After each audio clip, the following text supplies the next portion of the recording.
To another episode of the Capital Gains Tax Solutions podcast, also streamed on Expert CRE Secrets podcast, where we believe most high net worth individuals and those who help them, they struggle with clarifying their capital gains tax deferral options. Not having a clear plan is the enemy, and using a proven tax deferral strategy, such as the Deferred Sales Trust, is one of the best ways, if not the best way, for you to exit highly appreciated cryptocurrency businesses, primary homes, save a failed 1031 exchange, so you can create and preserve more wealth, or help your clients, friends, and family do the same.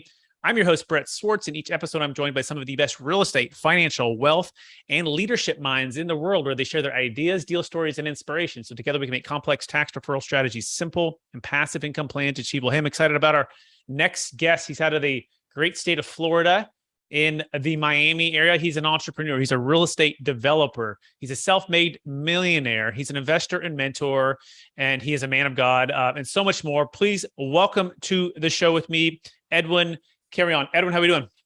I'm doing amazing. Thank you for having me here. And to everybody listening, good morning, good afternoon, good evening, whatever time zone you're listening in. And let me just correct one thing. I am not a self-made millionaire. I am a God-made millionaire, because everything that I have earned, everything where I am, is because of the grace of God and all the people that support me and my team. Amazing. Love that, Edwin. Great way to start. And on that same theme, would you tell us a little bit more about your story and your current focus? Yes, my story, quick version is born in Ecuador, raised by a single mother, came to the United States at 12 years old, joined the United States Marine, left the United States Marine, and started my entrepreneurship journey. And now I focus in four businesses, which one of them is my God-given talent of teaching motivated individuals, young entrepreneurs, how to scale their business to the millions. Amazing. And, Edwin, I believe you've all been given certain gifts in this life. And I also believe that they're God-given gifts, and they've been given to us to be a blessing and help to others. So I want you to go back to the younger days, the younger Edwin, maybe the high school days. And, I'm curious, what are those one or two gifts that you believe you were given, and how do those gifts help how you help and bless people today? Yeah, I mean, the two gifts that I've been given, number one is be good at business, be able to start something from scratch, make it big, and then sell it. So that's one of the biggest blessings, which I'm bringing back to people. But the second biggest one is learning at a young age how to live a fulfilled life, how to live life to the fullest, like I call it. And right now, to me, that's my biggest message, because we're in a world and we're in a time that is a dark world, and a lot of people are focusing to attaining something that is not within their power, within their desire. And that's why there's so many people that are really not happy with their lives, not happy with where they are today, very sad. So to me, it's bringing that, getting out of their lives and teaching them that you can have a fulfilled life in all areas of your life, whether it's financially, relationship, business, and personally. Which leads us right into the topic at hand, which is how to get the most out of life. By the way, if you want to get in touch with Edwin Carrion right now, you can go to edwincarrion.com. That's EdwinCarrion.com. He's also on the social media as well. But Edwin, let's dive right into that. What's the number one secret to getting the most out of life? Number one secret is having faith. And what I mean by having faith is that if you don't have faith on a higher power, and to me, I believe in God, so I respect what everybody believes in, but to me, my faith is my God. So I have complete faith in God, and that's what has gotten me, to where I am today, to have all the material things that I have in my life, to have all the personal things that I have in my life, and the non-material things, which are the most important ones, meaning that I'm able to create these amazing, amazing experiences with my family, with my kids, with my wife. And that is the only thing I could ever leave behind. So having faith is number one. And at the end of the day, if you're a non-believer, that you don't believe in anything, you need to have faith in yourself, because the moment that we start having faith in ourselves, the sky is the limit. Got it. So number one is having faith in God, a complete faith in God. Number two is having faith in yourself, believing that you can do and succeed and be successful. Is that a fair summary so far?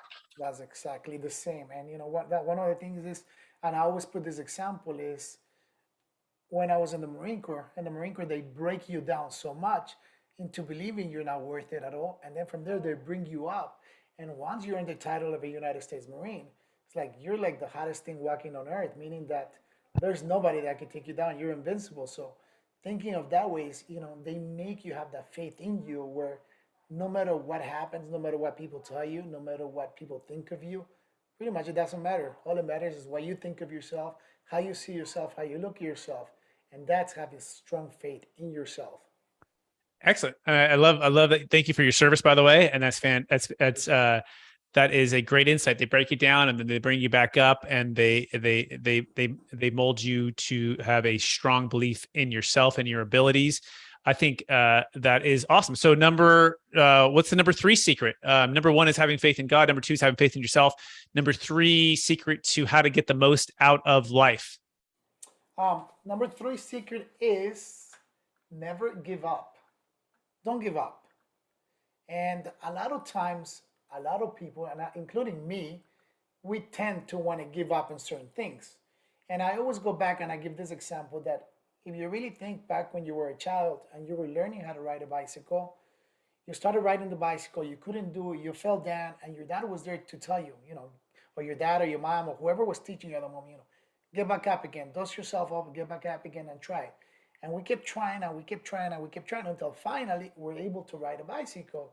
And, as time goes by, you ride a bicycle without thinking about it. Now, 40 something years later, 30 something years later, after I learned how to ride a bike, I get on a bike, I don't have to think about it twice, and it's just automatically, right?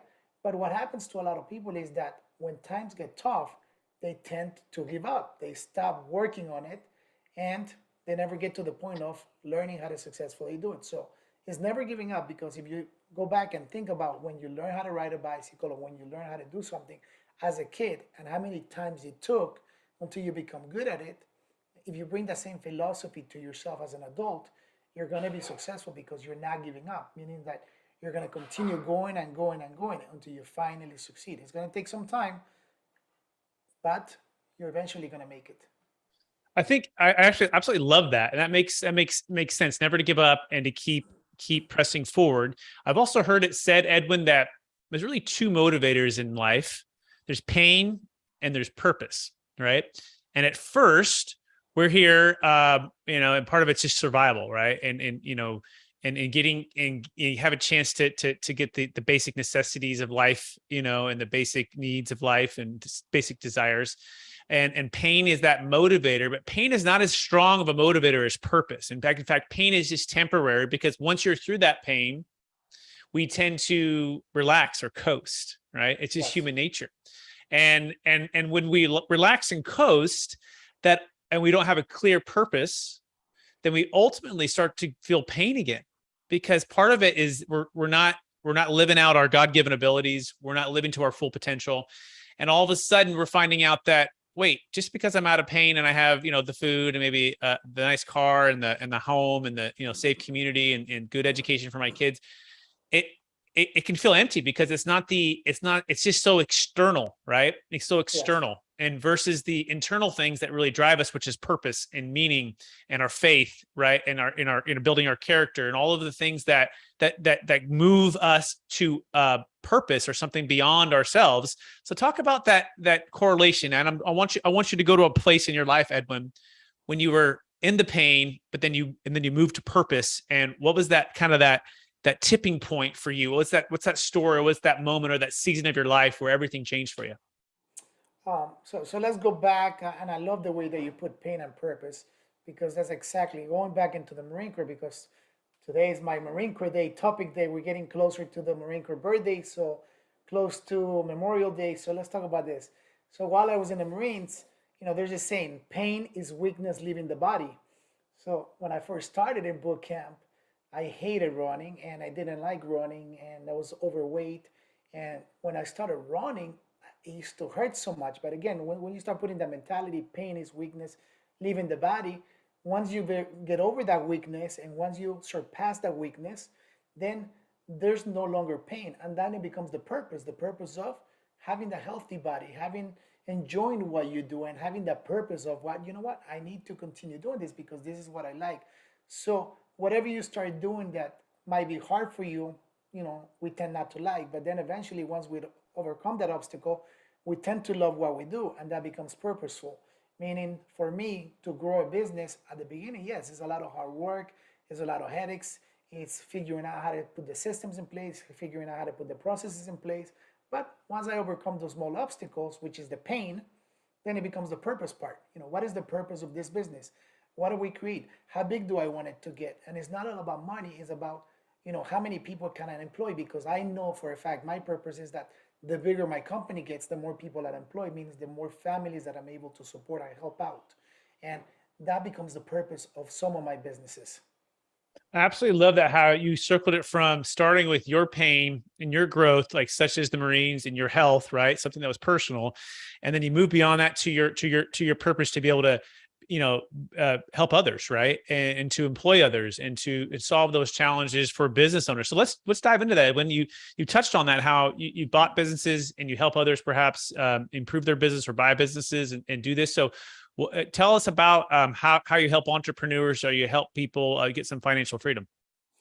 Yes, I mean, number one is, again, getting what you said, financial freedom. Because a lot of people don't understand what financial freedom is, right? They understand, oh, I make, 6 figures, 7 figures a year, but they're not financially free. They're very unhappy because they're not able to walk away from the business. So to me, I run 4 companies, like I mentioned at the beginning, and I only work between 15 to 20 hours a week, meaning that I have plenty of time to do the things that I want to do. And how do you break that cycle? How do you get from uh, owning a business and the business owning you to becoming a business owner or an investor, the way kind of that I look at it, right? So that's exactly what I help and I teach people do.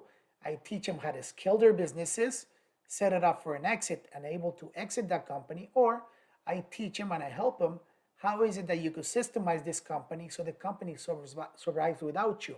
Because what ends up happening a lot of times, and some of the businesses that I purchase, is that the owner of the business, if he were to pass away, that business will not survive. Meaning that the moment that the business does not survive, their family, it's their luck runs out. So it's creating a business that is sustainable, that is going to live through a recession, and at the same time that if they were to walk away, that business continues running day in and day out without their need. So how do you create that? And that takes a lot of experience and knowledge of how to get to that point. And then eventually getting to the point of achieving financial freedom, which is selling your business. Because a lot of people think, I'm making X amount of money in my business and I'm doing good. Why should I sell it? But the one thing that people don't understand is that the moment that you sell a business, you gain time back. And that is the one commodity we can never gain and we can never buy. So if you're able to buy your time back 4 or 5 years ahead of time, then it's, you're learning to live life to the fullest and become financially free.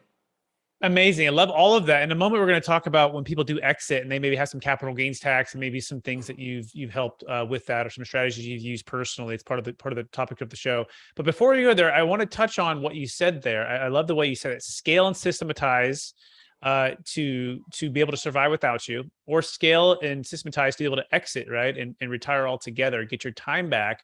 So, what is the one secret or the most surprising secret you learned during these last 2 years? Of an ever-changing marketplace, right, with a lot of different challenges, that you are saying this is like the big domino. Like if you're going to do this and you're going to be serious about getting your time and your energy back and be able to scale into exit, Edwin, what's the one thing, if you talk to that entrepreneur or that business owner, that real estate, operator, syndicator, what's that thing? And help us a little bit here. Yes. Number one is that you have to know what kind of vehicle each one of your business has. And in order for you to do that, you need to know that you need to be diversified. So going back into my business, I know what each one of my businesses is. And once you learn that, what kind of vehicle it is, so you need to have multiple sources of income. I mean, you're not talking about capital gains. You could explain more into this, but and I'll give you an example. My transportation company is my cash flow business. That's the business that gives me continuous cash flow. So that's my cash flowing vehicle. My development business is my wealth creation vehicle, meaning that's the company that's going to continue creating my wealth for myself and future generations. And my investment company, my technology company, it's my passive income vehicle, meaning that is the type of vehicle that is going to create passive income on my hard-earned money. Now, can I create more money if I work at it? Yes, of course. But do I want to continue working or do I want to gain my time back? So we need to have the passive income vehicle. And then my last one is my God-given talent, which is giving back, because eventually we have to become some type of philanthropist in the future. So it's giving my time back and helping entrepreneurs, helping people achieve the level of success that I achieve. And at the same time, I invest my own money with them. So I start creating more passive income, I start creating more generational wealth. And at the same time, I start creating more millionaires, taking people and helping them grow by making them understand that I believe in them. And that's why I invest my own capital with them. So understanding what your income sources are and why you're doing each one of those. Oh, that's so well. I've never heard it put it that way. I love that. It's your transportation business is your cash flow business. It's like maybe one of the more active ones.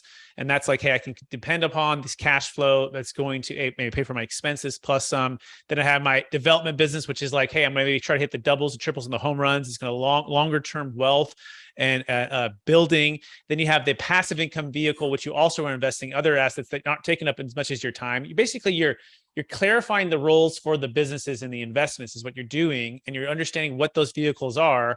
And the last one is just giving back, philanthropy, maybe coaching and helping others to build wealth, which ultimately, you give and you tend to receive. The more we give, the more tend to receive, and it creates other opportunities and other ways to build wealth. Is that a fair summary? Well, that's exactly. You got it perfectly right on the spot. Excellent. Well, that's amazing. That's fantastic. I love all of that. By the way, if you want to learn more about Edwin Carrion, you can go to edwincarrion.com. Also look him up on social media. So let's talk about capital gains tax, right, Edwin? Because at the end of the day, you mentioned something about time freedom, financial freedom, right? But guess what? Capital gains tax is a huge barrier to some people from selling their assets and being able to live off of that passively, or even be more entrepreneurial with the capital. So I'm curious, what's the biggest frustration that you've seen for sellers when it comes to exiting highly appreciated businesses, cryptocurrency, or real estate? Sometimes it's 25 to 50% of their gain is going to be wiped out with capital gains tax and depreciation recapture, depending what state that you live in, of course, and the asset type. But what's the biggest frustration you've seen when it comes to that, Edwin? Having to pay that. I think that's the biggest frustration, right? Having to pay that and not knowing what to do in order for you not to pay all those taxes. Because the way that I look at it is like, I rather have myself a nice airplane. I rather have myself a nice yacht. I rather buy myself an exotic car versus me having to just give that money to Uncle Sam. So how do we go about that? And you could explain more on that. But I think the biggest frustration is learning that you don't have to pay it, but you could use it for things that you like and that you want, that is going to create those memories, because it's not about fulfillment. It's about what memories can I create with my family by having that yacht, by having that plane, by having that exotic car. Absolutely love that. Yeah. And in fact, we call this the, tax flow versus cash flow. We are also, I guess, trained in, a lot of people talk about cash flow, and that's so important, but it's also tax flow. And increasingly so it's tax flow, because guess what? Taxes are going higher. And guess what? The debt is going higher. So the government is taxing us more. And for those who have advantageous legal means to defer capital gains taxes, or ways to be efficient with your tax, it changes everything. In fact, this is part of why we start Capital Gains Tax Solutions. We have a thing called a Deferred Sales Trust that works for business sales, works for real estate, primary homes, cryptocurrency, can save a failed 1031 exchange. But it gives you more than just tax deferral, Edwin. It gives you some of the things we were talking about. It gives you time freedom. You can be completely passive. It also gives you entrepreneurial freedom. Guess what? A lot of entrepreneurs want to get out of their business to go start another business, but they're not sure how to get out without having to pay the tax. And so they stay in their business. Or that real estate deal that you've owned for 27 and a half years and is fully depreciated, and you're afraid of the 1031 exchange. Well, we eliminate the 1031 exchange. We call it the Netflix version of exit planning for the entrepreneur or high net worth individual that most people just don't even know about, or how to execute. And it gives you so many of these freedoms that if you want to be active or passive, you want to be retired, or you want to be into cryptocurrency or out of cryptocurrency, out of a business, into real estate, out of real estate. And if you want to learn more about this, you go to capitalgainstaxsolutions.com and you can get your tax flow plan on. We also have a free mastermind every Friday at 10 a.m. Pacific Standard Time, 1 p.m. Eastern. You can check out our ebook as well. That being said, Edwin, if you had a strategy to help your clients or partners or people exit in a way that's transformational, do you feel like more people would exit? Oh, definitely, of course. I think if they understand how the exits work, and like I said at the beginning, that you do gain your time back, but at the same time, if you have the right partner in place, or the right accountant, or the right tax specialist that is going to help you avoid, paying all those taxes. Because I think another one of those big hurdles is that when I exit, I'm going to get taxed so much money. So might as well just continue working. So if you really learn how to do that and how to avoid paying taxes the legal way, you know, again, the sky's the limit. It's a game changer. Absolutely. And if you want to learn more about that, again, go to capitalgainstaxreach.com. That being said, Edwin, are you ready for the lightning round? Let's do it. All right. Knowing what you know now, if you could go back to your 25-year-old self, what's the one golden nugget you'd make sure to tell yourself to do? Keep doing everything you did. Don't change one thing. Excellent. Question number 2, what's the one book you've recommended or gifted the most in the past year? Secret Business from the Bible. And it's written by a rabbi. I think to me is the biggest and the best book. And especially for people that, that believe in God.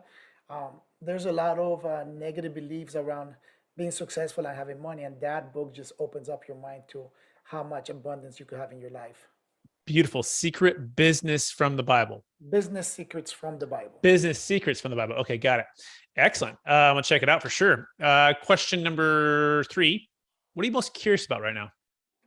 Most curious about how my book is going to do once it comes out. And the good thing is coming out at the perfect moment because we are in a recession and people are looking for a way to create money and sustain wealth during a recession. So my book, Secrets of the Millionaire Gold Mine, is coming out soon within the next couple of weeks.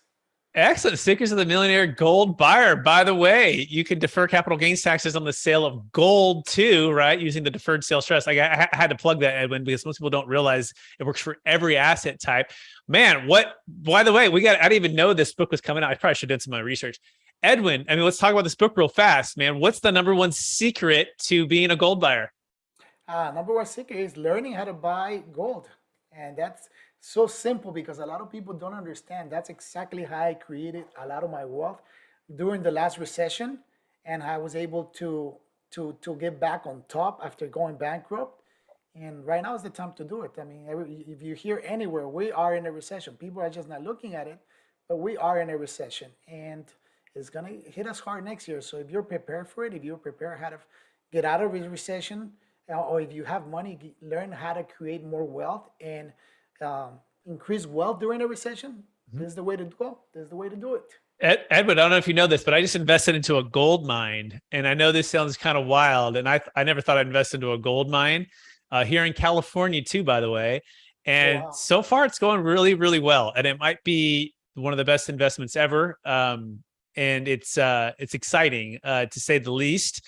But I'm like really a novice. I'm a real estate multifamily investor, broker, grew up in the development business with my parents. So gold is like it's like a foreign language to me, right? It's really a different world. But I have a small investment into a gold mine. So I would love to offline chat with you about that. Very cool. When is the book coming out one more time, Edwin? Well, we have the launch date by November 5th. So it'll be out by November 5th. Excellent. Maybe we'll have you back on for another episode once that's all launched. That'd be really cool. Second to last question. What's your favorite leadership theme or quote that you strive to live by? Well, I wouldn't say a quote, but actually, no, I do. The one that I teach a lot of people, and I always like leaving people with a quote is, if you do not know where you're going, you will eventually get there. And I think to me, that's one of the most important ones because it falls into, one of my secrets of what I believe, which is, having a vision board and creating a business plan. Perfect. If you don't know where you're going, writing it down, by the way, for the pause there. If you don't know where you're going, you're eventually going to get there, right?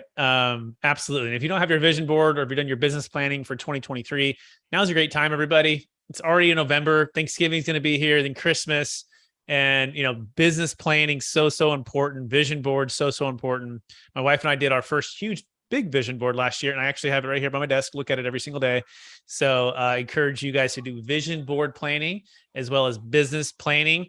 Last question, Edwin, after all your success, helping all the people you've helped, buying all the gold you've bought, overcoming the pain, finding your purpose in life, serving a lot of people, all of the things you've done, I'm curious, what's the number one habit that you practice to stay centered in your values and stay encouraged to charge forward to reach even higher heights? Yes, affirmations. Always doing affirmations.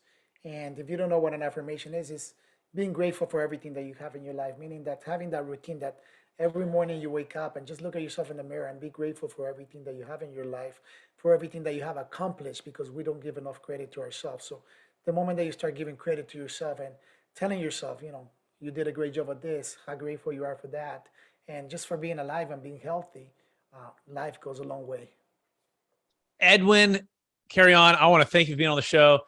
I'm better for it. I know our listeners are too. I want to encourage you to keep using the gifts and talents you've been given, which is to be good at business, right? Help people start from scratch and to build it, to be able to exit and create generational wealth, as well. How to live life to the fullest, right? And how to help others do the same. And so appreciate you sharing a part of your faith, part of your story, and being here. And for our listeners who want to get in touch with you, would you remind them one last time, what's the best place for them to find you? Yeah, best place is all my social media channels, Edwin Carrion 78, or my website, Edwin Carrion, but Edwin Carrion 78. And if you have a question, if you have a comment, just send me a message. I'll definitely get back to you. If you don't ask, you're never going to find out. Like my mentor says, become an asshole. Excellent. Love it, Edwin. Hey, thank you everyone for listening to another episode of the Capital Gains Tax Solutions podcast. As always, we believe most high net worth individuals and those who help them, they struggle with clarifying their capital gains tax deferral options. Not having a clear plan is the enemy, and using a proven tax deferral strategy such as a deferred sales trust is an amazing way for you to exit highly appreciated assets so you can create and preserve more wealth, or help your clients, friends, and family do the same. If we can help you at all, we would highly encourage you. And we think we can help you, especially if you're selling a deal that's $1 million net proceeds, $1 million gain. Go to capitalgainstaxes.com with be able to develop an exit plan. Also look for my new book coming out too, Building a Tax Deferred Exit Strategy.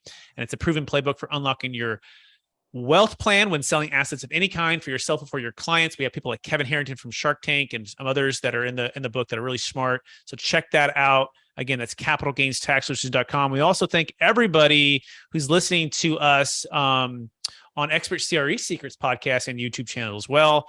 I think you gained some valuable knowledge here with building wealth for your clients as well. So we appreciate everyone out there. And please rate, review, subscribe. Please share this with somebody it could be of help to. We appreciate everyone.